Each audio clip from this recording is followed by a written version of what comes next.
लक्ष्मी स्वरूप है, दुर्गा स्वरूप है, माँ अन्नपूर्णा के समान है और आपके लिए स्त्रियां खेती करने की मशीन है, जिसका आपका एक ही कार्य है, 9 महीने के बाद दूसरी खेती, फिर 9 महीने के बाद तीसरी खेती। औरंगजेब कौन था?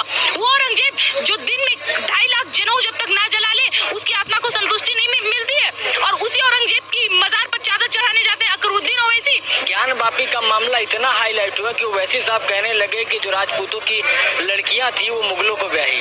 कैसे देखती हो? आप एक बार पद्मावती का नाम भी जरा जिक्र कर ले। हमारे देश में ऐसी रानियां रही थी जिसने मुगलों को अपना शरीर छूने नहीं दिया बल्कि अपना जौहर करना स्वीकार किया। रानी पद्मावती हो, रानी दुर्गावती हो, हमारे देश में ऐसी ना जाने कई महिलाएं रह चुकी हैं जिन्होंने मुगलों को अपना शरीर मुगलों को सौंपने से बेहतर अपना जान देना ज्यादा बेहतर समझा। ओवैसी असाउद्दीन अकरुद्दीन का हमेशा से यही काम रहा है कि वो लोग को कभी बोलने की तमीज नहीं है। सबसे पहली बात कि अपने आप को एक दिग्गज नेता कहते हैं जिनको ये नहीं पता कि तथ्य पर बात कैसे की जाती है, जिनको ये नहीं पता कि एक प्रधानमंत्री का इज्जत कैसे किया जाता है, इस देश का इज्जत कैसे किया जाता है, इस देश में रहने वाले लोगों और हमारे धर्म का इज्जत कैसे किया जाता है। ओवैसी अकरुद्दीन लोगों को भड़काने का काम कर रहे हैं। उनका यही कार्य रहा है कि किसी भी तरह लोग भड़के आपस में उलझे, और उनका समर्थन तो कुछ हिंदू भी कर रहे हैं जो हमारे देश में मौजूद हैं, जिनको किसी चीज से मतलब नहीं है। देश गया, धर्म गया, कुछ नहीं, बस अपनी राजनीतिक रोटियां सेकनी है। तो वो उसी विचारधारा के लोग हैं, उसी विचारधारा के लोग हैं। ओवैसी अकरुद्दीन का हमेशा से काम रहा है लोगों को भड़काना, और ये कार्य वो सही से करते आ रहे हैं। लेकिन माफ करिएगा, अपने आप को नेता कहना, अपने आप को एक वकील कहना, ये आपके बस की बात नहीं है। हमें शुरुआती दौर से अभी तक गलत इतिहास पढ़ाया गया है।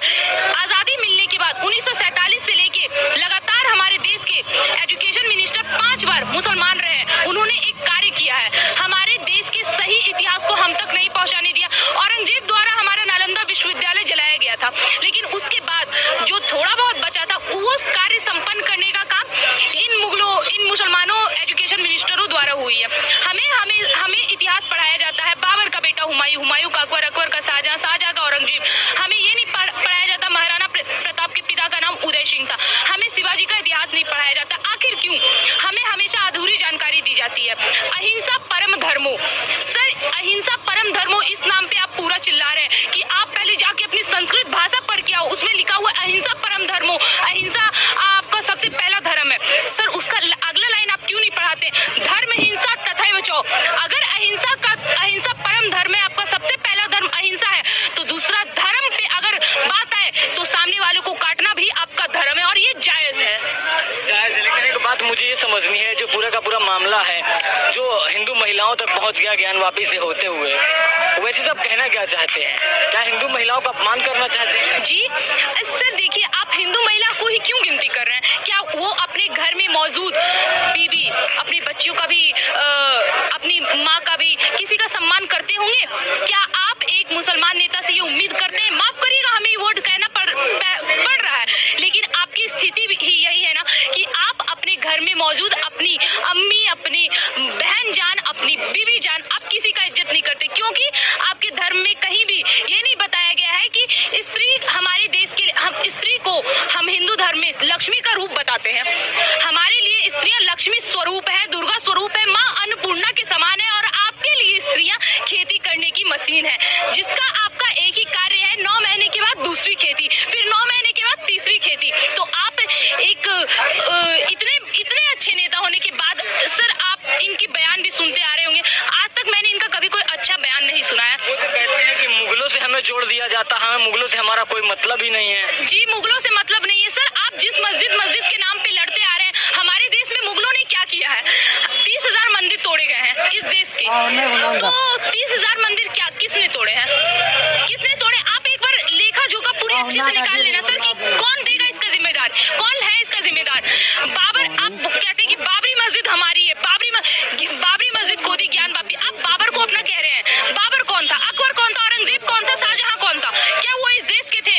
उस देश के आए हुए इस देश में वो रहने लगे। इस देश की लड़कियों के साथ उन्होंने लब जिहाद किया, इस देश पर उन्होंने आक्रमण किया, हमारे मंदिरों को तोड़ा।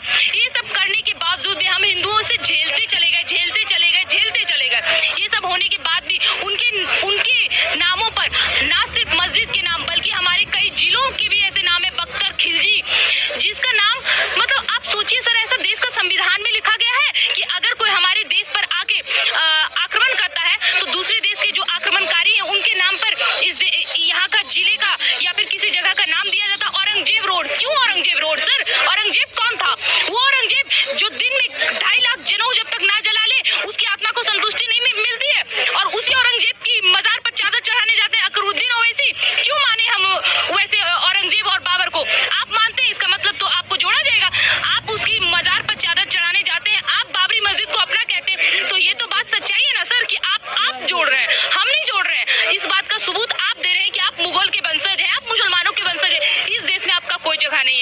स्वीकार कर रहे हैं। वो कहते हैं कि बीजेपी हमें डरा रही है। अच्छा, बीजेपी डरा रही है, जी बिल्कुल। तो आप इस बात को स्वीकार करेंगे कि 70 साल से हम हिंदू डर रहे थे? सर, आपका अभी ही मुंह क्यों खुलता है? जब हमारे पक्ष में फैसला आता है तभी आपका मुंह क्यों खुलता है? इससे